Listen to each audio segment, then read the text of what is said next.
Bonjour et bienvenue sur Technapala Techapapa. Alors aujourd'hui un test express du filament à molène. J'ai deux bobines qui m'ont été envoyées pour les tester. Ici une bicolore noire et rouge et là une bobine de type bois. Alors petit unboxing, qu'est-ce qu'on retrouve dans la boîte? On a un petit manuel en couleur, plus ou moins, avec la série des paramètres d'impression pour leurs différents types de filaments. Donc c'est toujours pratique.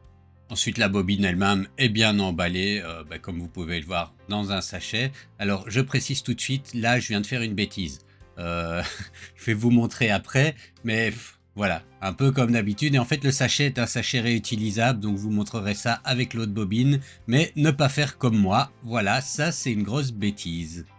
Et donc voilà, avec l'autre bobine, comme je vous disais, c'est une bêtise de percer au centre pour déchirer le tout, parce que vous pouvez venir ici déchirer le dessus, vous avez une petite languette et hop, elle est refermable et c'est un sachet qui est recellable.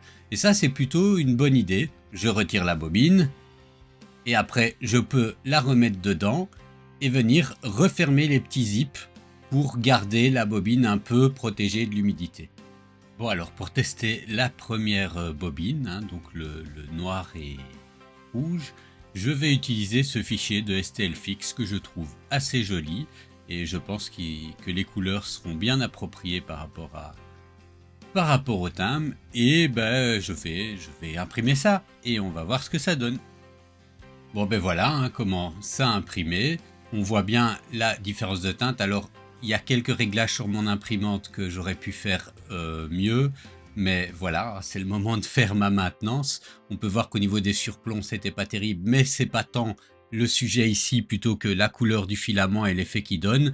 Et franchement, je trouve que ça donne, ce mélange bleu et rouge donne un effet quand même super sympa. Passons maintenant au filament bois. Bon et alors, on a vu que ça s'était globalement bien passé. En tout cas, le filament lui-même donne un super effet. Ma Bambu Lab, j'ai eu un petit problème technique en cours d'impression et là maintenant elle est en maintenance, donc je me rabats sur la Kaiwu et j'ai changé la buse pour une buse de 0,6 parce que comme c'est du filament chargé bois, il vaut mieux mettre des buses avec des diamètres un petit peu plus grands pour éviter les risques de bouchage et pour abîmer, si vous n'avez pas une buse en acier renforcé, abîmer prématurément le diamètre de votre buse. Donc ici avec la buse de 0,6, je vais imprimer ceci et je vais mettre en 0,12 comme qualité d'impression. Voilà, et pour le reste, bon, mes paramètres sont suffisamment bien réglés. J'ai réglé le filament dans le slicer. Je découpe, on lance l'impression et on va voir ce que ça donne après. Bon alors voilà, l'effet bois, l'effet bois il y est. Je pourrais un petit peu mieux améliorer les paramètres d'impression, notamment au niveau un petit peu du stringing. Et c'était difficile aussi de faire des choses très fines, notamment pour les lettres avec une buse de 0,6. Mais voilà, moi je vous laisse juger par vous-même de ce que vous avez vu et si vous trouvez le filament de suffisamment bonne qualité. Moi je suis satisfait de ce test et en filament bois, je ferai probablement d'autres tests plus tard. En bicouleur, commençons à voir beaucoup de différentes marques qui sont... La plupart sont bien et celui-ci ne déroge pas à la règle, il donne de belles couleurs. Pour le filament bois, comme je disais, c'est toujours un peu plus technique à imprimer, mais si on maîtrise son imprimante et les paramètres, on doit pouvoir obtenir de très beaux effets avec ce filament. Allez, je vous remercie d'avoir regardé et je vous dis à la prochaine.